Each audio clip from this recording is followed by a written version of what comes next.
کے لیے قرآن مجید کو بھیجا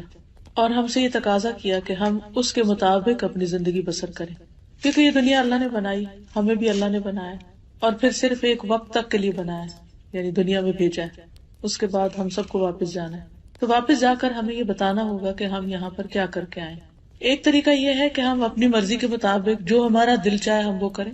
ایک یہ ہے کہ ہم لوگوں کی مرضی کے مطابق زندگی بسر کریں، اور ایک یہ ہے کہ ہم اللہ کی مرضی کے مطابق زندگی بسر کریں۔ اگر ہم یہ چاہتے ہیں کہ اللہ کی مرضی کے مطابق زندگی بسر کریں تو پھر اس کے لیے ضروری ہے کہ ہم اللہ تعالیٰ ہی کی کتاب کے مطابق زندگی بسر کریں، اور اللہ تعالیٰ کی کتاب کے مطابق زندگی بسر کرنے کے لیے ضروری ہے کہ ہم اس کی کتاب کو پڑھیں۔ اسی لیے اکثر لوگ ایک دوسرے کو دعوت دیتے رہتے ہیں کہ آئیے قرآن پڑھیں، لیکن عموماً لوگ یہ سمجھتے ہیں کہ شاید یہ کوئی ایکسٹرا کام ہے، وقت ملے گا تو کر لیں گے، یا ابھی تو اور بہت سی مصروفیات ہیں، جب بوڑھے ہوں گے تو پھر اس کام کو ریٹائر ہو کے شروع کریں گے۔ لیکن ہمیں نہیں پتا کہ ہم ریٹائرمنٹ کی ایج کو پہنچتے بھی ہیں یا نہیں، تو اس لیے ہمیں اللہ کی کتاب کے ساتھ ایک مضبوط تعلق قائم کرنے کی ضرورت ہے، اور اس کے ساتھ جو کمٹمنٹ ہم کریں اس میں کسی قیمت پر کوئی کمی نہ آئے۔ آج کی اس مجلس میں انشاءاللہ العزیز میں آپ کو احادیث کی روشنی میں قرآن مجید کے پڑھنے کی اہمیت کے بارے میں بتاؤں گی۔ رسول اللہ صلی اللہ علیہ وسلم نے فرمایا، مثل المؤمن الذي يقرأ القرآن كالأترجة ريحها طيب وطعمها طيب۔ اس مومن کی مثال جو قرآن پڑھتا ہے ترنجبین نارنگی جیسی ہے، ٹینجرین کی طرح ہے، کہ اس کی خوشبو بھی اچھی ہے اور اس کا ذائقہ بھی اچھا ہے، یعنی کھانے کے بعد انسان خوش ہو جاتا ہے، ہاتھوں سے بھی خوشبو آتی ہے، اس کے منہ سے بھی خوشبو آتی ہے، اور کھانے کے بعد انسان کے اندر ایک اچھی فریش فیلنگ آتی۔ آپ کتنے بھی ٹائرڈ ہوں، اگر 2-3 ٹینجرین کھا لیں تو اس کے بعد آپ کی ٹائرڈنس ختم ہو جاتی۔ والذی لا یقرأ القرآن کالتمرۃ لا ریح لها وطعمها حلو۔ اس مومن کی مثال جو قرآن نہیں پڑھتا کھجور جیسی، اس کی خوشبو نہیں لیکن اس کا ذائقہ میٹھا ہے، یعنی کھجور بھی انرجی دیتی ہے، اگر ہم اس کو کھا لیں تو ہمارے اندر ایک یعنی قوت پیدا ہو جاتی ہے، ایک انرجی پیدا ہو جاتی ہے، جس کی وجہ سے ہمارے لیے کام کرنا آسان ہو جاتا ہے، اس کے بھی کئی ایک فائدے ہیں۔ پھر فرمایا وَمَثَلُ الْمُنَافِقِ الَّذِي يَقْرَأُ الْقُرْآنَ كَمَثَلِ الرَّيْحَانَةِ رِيحُهَا طَيِّبٌ وَطَعْمُهَا مُرٌّ۔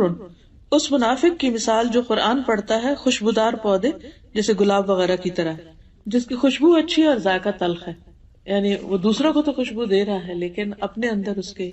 کڑواہٹ سی ہے۔ اگر آپ اس پھول کو کھانا شروع کر دیں یا اس کے پودے کو کھائیں تو اس کا کوئی ذائقہ نہیں، اس میں کوئی لطف نہیں۔ اور پھر فرمایا وَمَثَلُ الْمُنَافِقِ الَّذِي لَا يَقْرَأُ الْقُرْآنَ كَمَثَلِ الْحَنْظَلَةِ لَيْسَ لَهَا رِيحٌ وَطَعْمُهَا مُرٌّ۔ اس منافق کی مثال جو قرآن نہیں پڑھتا اندرائن تمہ جیسی کڑوی چیز کی طرح ہے، جس میں خوشبو نہیں اور اس کا ذائقہ بھی کڑوا ہے۔ تو یہاں اب لوگوں کو 4 کیٹیگریز میں تقسیم کر دیا گیا۔ پہلی کیٹیگری کے لوگ جو مومن ہیں، ایمان بھی رکھتے ہیں اور اس کے ساتھ قرآن بھی پڑھتے ہیں، ایسے لوگوں کے ساتھ آپ ملاقات کریں تو ان سے مل کر بھی آپ کو خوشی ہوگی اور ان سے آپ کوئی اچھی بات لے کے نکلیں گے، کیونکہ ان کے پاس قرآن کی وزڈم ہے۔ ایسے لوگ اپنے ماحول کے لیے خوشی کا باعث ہوتے ہیں، اپنے لیے بھی اور دوسروں کے لیے بھی۔ جیسے پہلے میں نے عرض کیا کہ اگر آپ بہت بھی تھکے ہوئے ہوں تو 2-3 ٹینجرین کھانے سے